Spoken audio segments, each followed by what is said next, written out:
All right, y'all. We back in here. Last minute match preview, game week 7 in the Premier League for Chelsea at home to Liverpool, the defending champions. Um, to start with, I guess team news.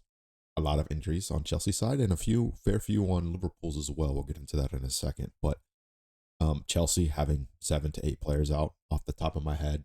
Andre Santos most recently, Cole Palmer and Tosin, as we know, long-term injuries to Dario Sugo and um, Liam Delap, as well as Levi Colwill, suspensions for Trevor Chalobah, um, Wesley Fofana as well. He's not available due to concussion protocol, and so there's been a lot of chopping and changing over the last few weeks since returning from the September international break. Weirdly, going into this match, I am optimistic. First of all, this match being at home, crowd being on Chelsea's side, and in the past few seasons, Chelsea and Liverpool has always been a very closely contested contest. Um, I can remember I believe it was the opening match of last season, if I'm not mistaken, Liverpool, where it was a 2-2 draw. And off the top of my head, I can remember that Chelsea really outplayed Liverpool in that match, just conceding 2 goals in stupid ways. And so this is the type of match that I think Chelsea, against the Big Six, they've looked the most confident in, besides Spurs. But I guess in the Big Three at this moment in time, Liverpool, Manchester City, and Arsenal, Liverpool has been the team that Chelsea have played the best against, if I'm being honest. And so I think they can go into this match even without some of their best players, very confident.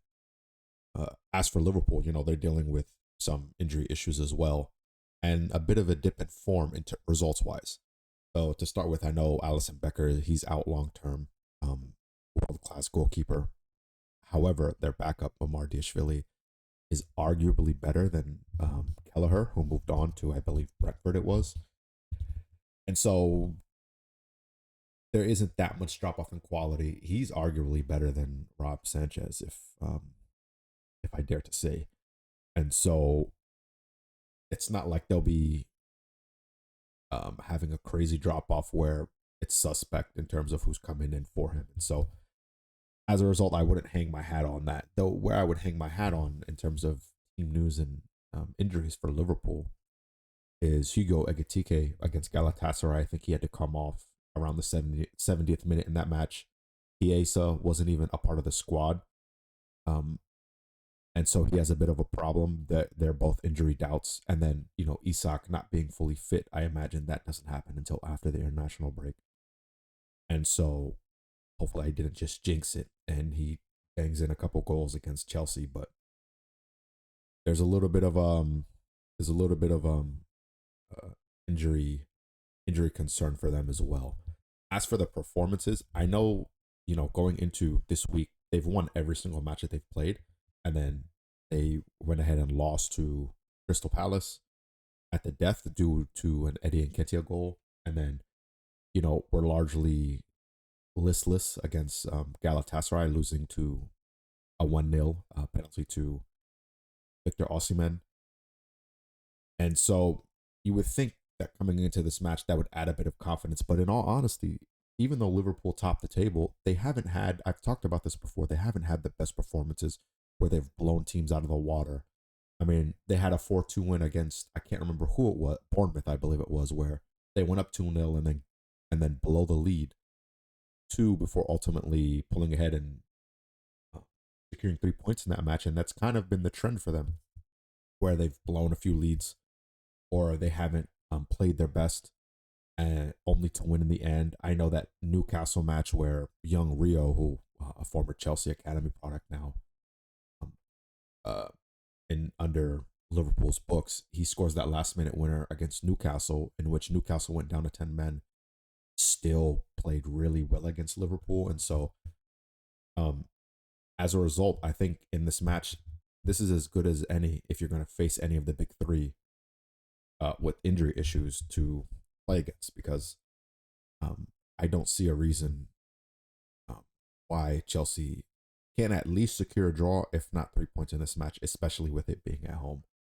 Um, just a quick um, stat that I saw. Um, Chelsea have made 12 mistakes leading to shots and 5 that have led to goals, more than any other club in the Premier League this term, on top of mistakes in consecutive matches, which resulted in red cards. To me, what that says is that a lot of Chelsea's drop points and have been due to self-inflicted decisions.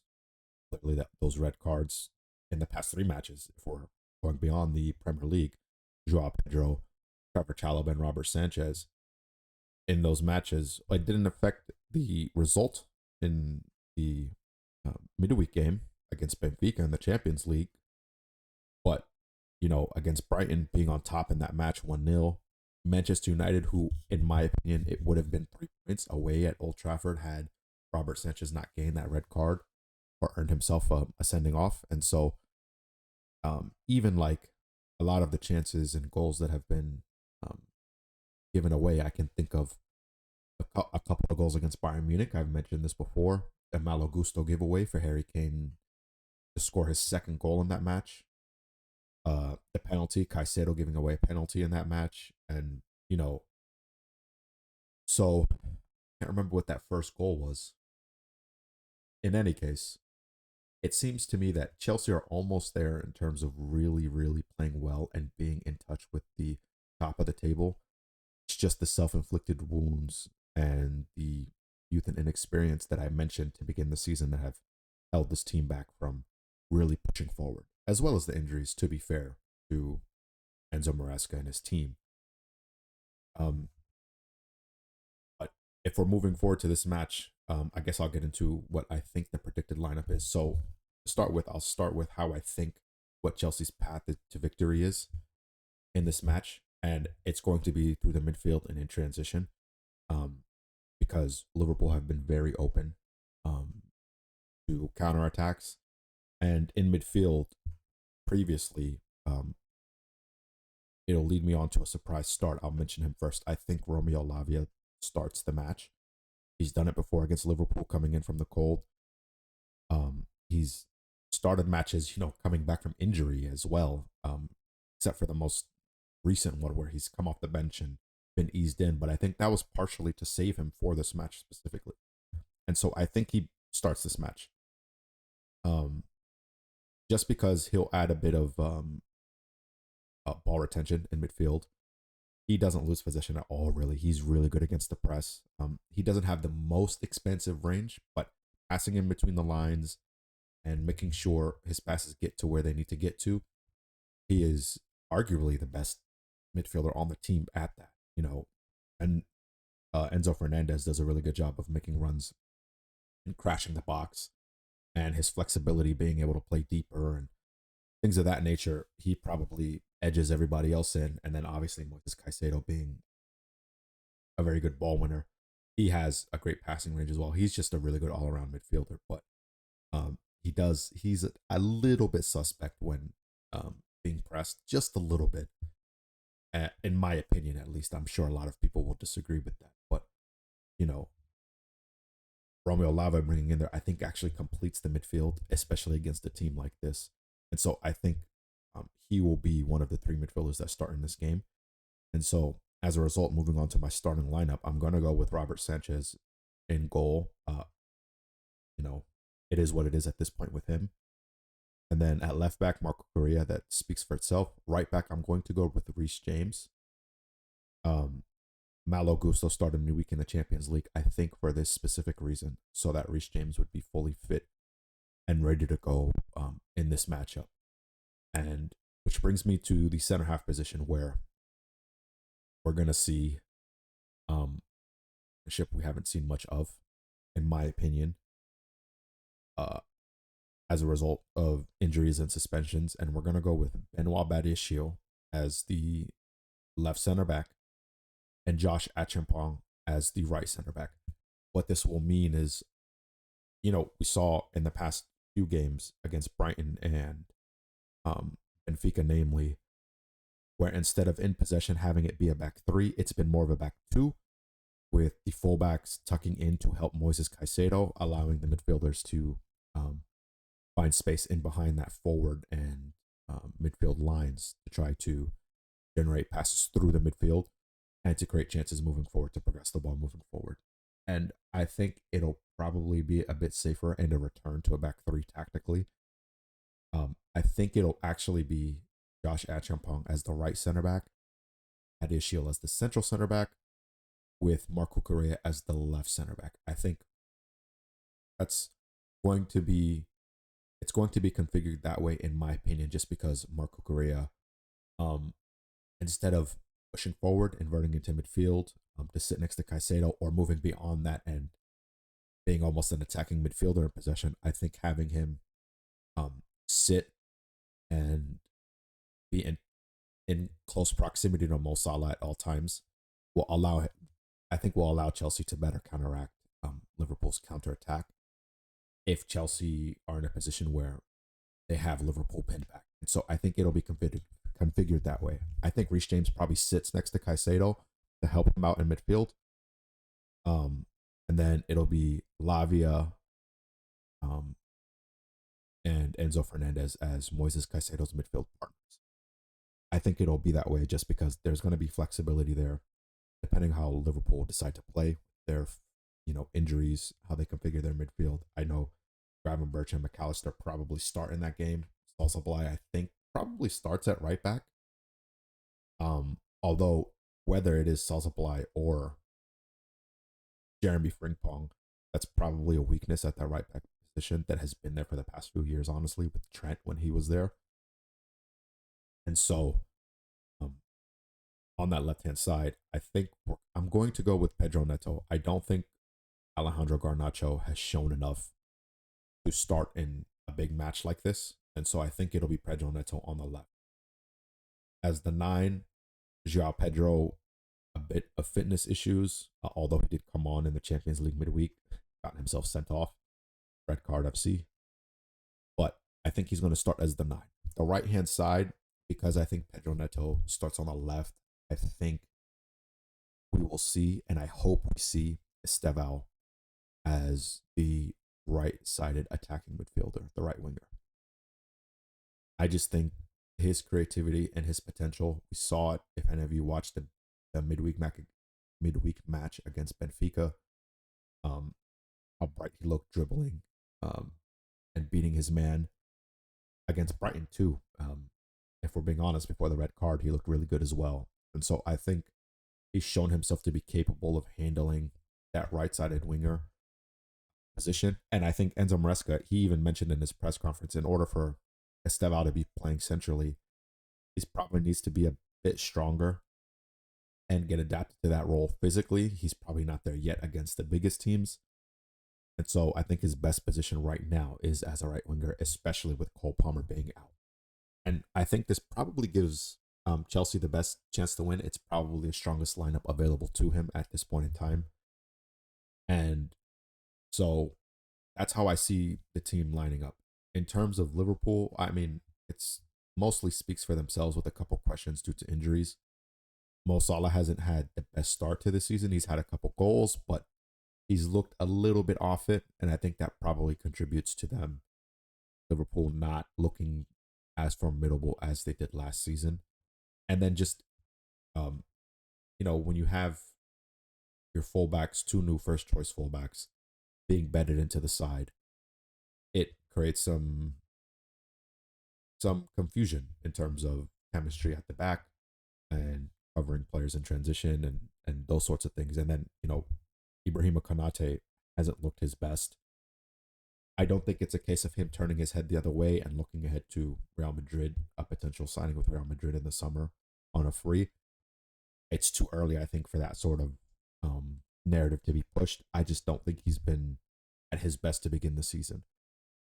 For whatever reason, I don't know. He's been injury prone at times, and so maybe he just physically isn't up to speed as he usually is. So I'm not sure. And Van Dijk has basically been holding that defense together along with Alisson, being honest. And then Kirk is at left back. He's had a couple shaky games, namely against Bournemouth. I can remember he didn't look didn't look at his best in that match. Um, and I can't remember who else they played, but I remember there was one other match where he looked really. It might have been it was the Community Shield against Crystal Palace. He didn't look um very good in that game either. And so he hasn't had the best start of life. I think he's in recent weeks he's looked a lot better, but I think there's opportunity there where to be for him to be attacked by Esteval, namely on that right hand side. Um, Back to what I think tactically, I think I alluded to it earlier with how Chelsea would set up building out.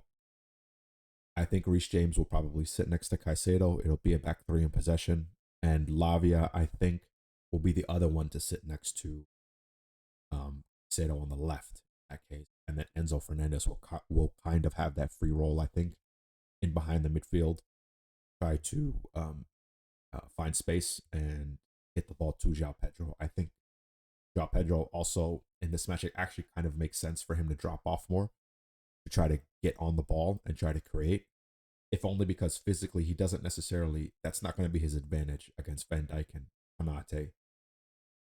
You know, those long passes in the air, him winning headers, that's not going to be his game. And he's not going to, this is not the center back duo to be dominating against in that way. And so as a result, he'll probably drop off, try to gain possession more. I can see a situation where in possession, Enzo Fernandez is the one making the runs and beyond in midfield, with João Pedro dropping in to gain possession and then moving forward from there. As for my prediction for the match, I think it'll probably, I'm gonna go with a repeat of what happened last season. I'm gonna go with 2-2, if only because I think both squads are vulnerable defensively in transition, especially. And so as a result, chances are going to be, I think, atypical of what we usually see with these big matchups. You know, Manchester City and Liverpool in recent seasons, Manchester City, Arsenal, Liverpool, Arsenal. I think there will be more chances in this match than would typically be available in these types of matchups. Just because honestly of Chelsea's vulnerability defensively, and then Liverpool having two new additions into that back line. And one of them may very well be a midfielder, typically, who Salzablai. And so as a result, I think it'll be 2-2. I think Liverpool probably get a set piece goal, just because I think even though Rob Sanchez is actually pretty good in the air, I just think offensively, set piece wise, I think Liverpool are among the best in the league. And Arne Slot, he kind of mentioned how into the season they haven't been as good set piece wise offensively. That created a lot of chances and goals for them, and it's kind of been the difference in their level of performance dropping off a little bit despite their really good results in terms of point accumulation. And so I think that'll be a point of emphasis for them, and I think it results in them probably getting a goal from Van Dijk, if I had to guess. Their other goal, I think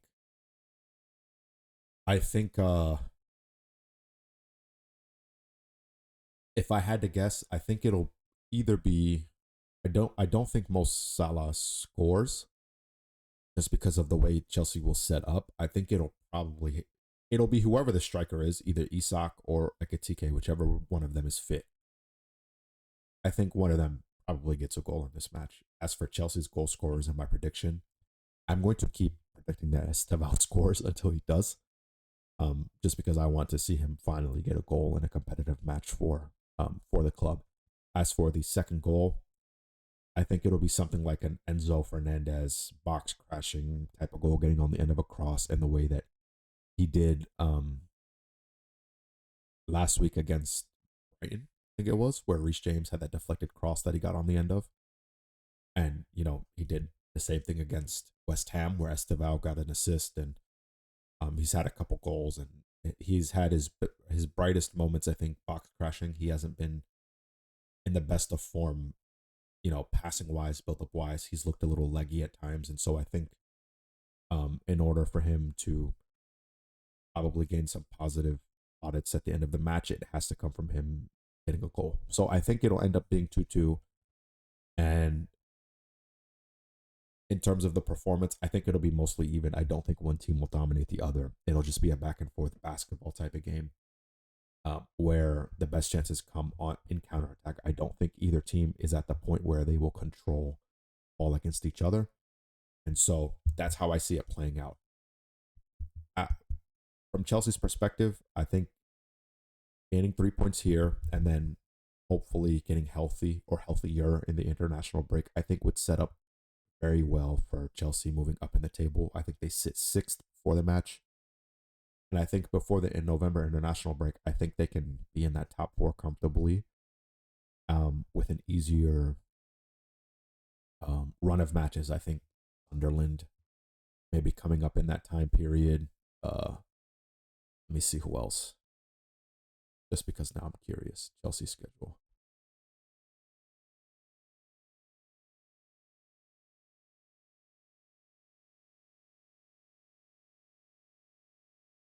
It's actually Forest first match out of the international break, and then Ajax in the Champions League match day 3. Then it's Sunderland, Wolves in the Carabao, and then Spurs away, which in the past couple years has been a very good fixture for Chelsea, and then Carabao away in the Champions League, and then it's Wolves in the league before the November international break. So this run of games coming up, I think, represents another really good opportunity in the way that I thought after the September international break. I thought this run of games heading into Liverpool represented a good opportunity. And so this is the time where I think Chelsea really need to string together a really good run of results, stop with the red card FC nonsense, self-inflicted mistakes leading to goals. I think all of that can begin, and with this Liverpool match, if they put on a good performance, I'm not necessarily expecting a win. I'm hoping for one, obviously, and would like to think Liverpool are there for the taking after they're dropping their past 2 matches, dropping points in the Champions League and Premier League respectively. So I'm hoping for a draw, and hopefully that will lead into a change in luck and form. Chelsea Football Club. Now I'm yapping, so I'm going to go ahead and get off. I appreciate you watching. I will see you for a match review, and hopefully it's a positive one.